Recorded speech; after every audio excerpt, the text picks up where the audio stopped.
यो कलमको मेल हो कि यसरी पत्ती पलाउँदैछ हो। यो चाहिँ वाइट टी भन्छ यसलाई।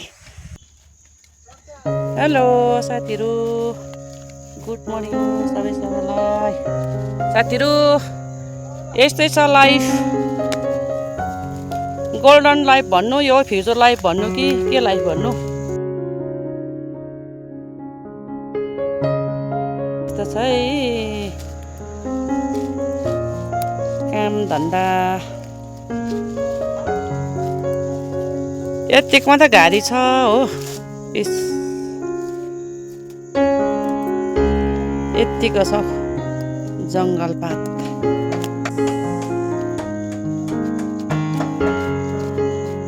कुक्कु कुक्कु पनि गर्दैछ है साथीहरू। यो काम थाल्दैछौँ हामीले। यहाँ देख्नुहुँदैछ एकजना यहाँ हाम्रो बहिनी जुनु सुब्बा। यतिको चाहिँ फाल्नुपर्छ। अब फालिसकेको चाहिँ यहाँ छ।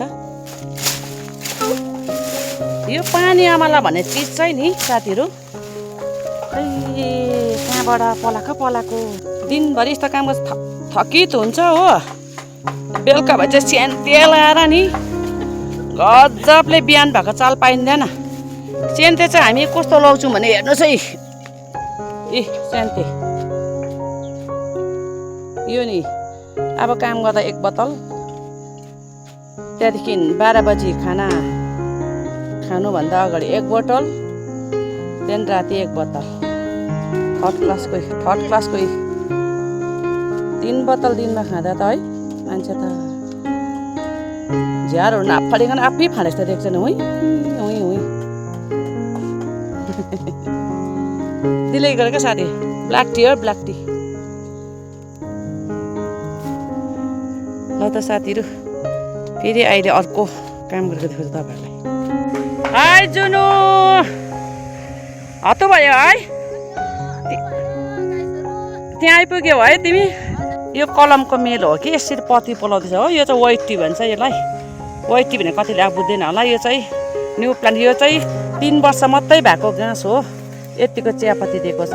यसलाई चाहिँ यतिको टिप्नुपर्छ। यतिको यसलाई चाहिँ मजाले घाममा ओइलायो भनेदेखि चाहिँ नि ओइलाएर पास दिनुपर्छ होइन। त्यसलाई पास दिइसकेपछि चाहिँ फेरि 3 घन्टा जस्तो पास दियो भने त्यहाँ सुकाउनुपर्छ। रातो हुन्छ, सुकाउनुपर्छ। सुकाएपछि चाहिँ यसको सुइरो सेतै हुन्छ। यो हुन्छ यो तलको यसलाई भन्छ गर्बे पात सानो। त्यसलाई छोडेर चाहिँ यो अब यो र यो 2 पात छोड्नु पर्यो। यसलाई यसो गर्नु पर्यो।